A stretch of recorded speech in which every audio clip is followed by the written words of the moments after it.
এখানে তাকাও লোক। তাহলে আমরা কি করব? 495 কে এখানে কত? একক, দশক, শতক কত হলো? 400, তাই না? এই 495 কে আমরা কত দিয়ে গুণ করব? 14 দিয়ে গুণ করব, তাই না? এখন আমরা কি করব? প্রথমে এই 4 গুণন 5 করব, তাই না? 4 গুণন 5। আচ্ছা, তাহলে আমরা প্রথমে করেছি 4 এর ঘরের নামটা পড়ি। 4 এ কে? 4। সবাই মনোযোগ দিয়ে শুনবে আজকে। 4 এ কে? 4। 4 দুগুণে 3 4 এ 4 4 এ 4 5 এ 20 মানে কত? 20, তাই না? এই যে 20, 20 এর কত নামবে বলো তো? 54। 20 এর নামবে হাতে কত থাকবে? 2।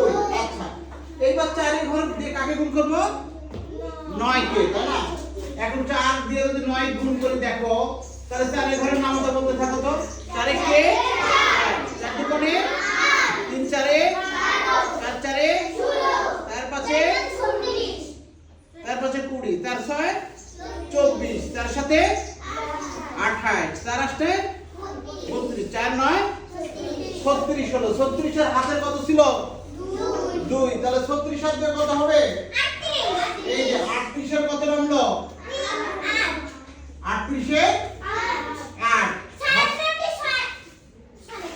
38 এর 8 নামলো। হাতে কত থাকবে? 3। হাতে থাকবে 3। এই যে 38 এর 8 হাতে থাকলো 3। এইবার 4 দিয়ে কাকে গুণ করব? 4। এই 4 কে। তাহলে একটু কি করো? 4 এর ঘরের নামটা কত গুণ করব? 4 পর্যন্ত, তাই না? তাহলে 4 এ কে? 4 4 এ 16, 4 4 এ 16, হাতে কত আছে? 3। তাহলে 16 আর 3 কত হবে বলো তো? 19। এই যে 19, 1 10 9 19। আমরা এক একের ঘরের কাজ আমরা করেছি, তাই না? এখানে এক একের ঘরে শূন্য দিয়ে দিলাম। এবার 1 দিয়ে কাকে গুণ করব? 5। 5 এ কে? 5। 1 দিয়ে 9 গুণ করলে কত হবে? 9 কে 9। 1 দিয়ে 4 এ গুণ করলে কত হয়? 4 এ কে 4। এবার আমরা কি করব বলো তো? এবার কি করব? যোগ করব। শূন্যর সাথে শূন্য যোগ করলে কত হয়? না, যোগ ডাবল শূন্য হয়। শূন্য। শূন্য মানে কি? তার মধ্যে কিছুই নাই, তাই না? শূন্য মানে কিছুই নাই, একেবারে ফাঁকা। তাহলে শূন্যর সাথে শূন্য যোগ করলে শূন্যই হবে। 8 আর 5 যোগ করলে কত হয়? 8 আর 5 যোগ করলে 15 হয়। গুণ তো 8 9 10 11 12 13। 13 কত হবে?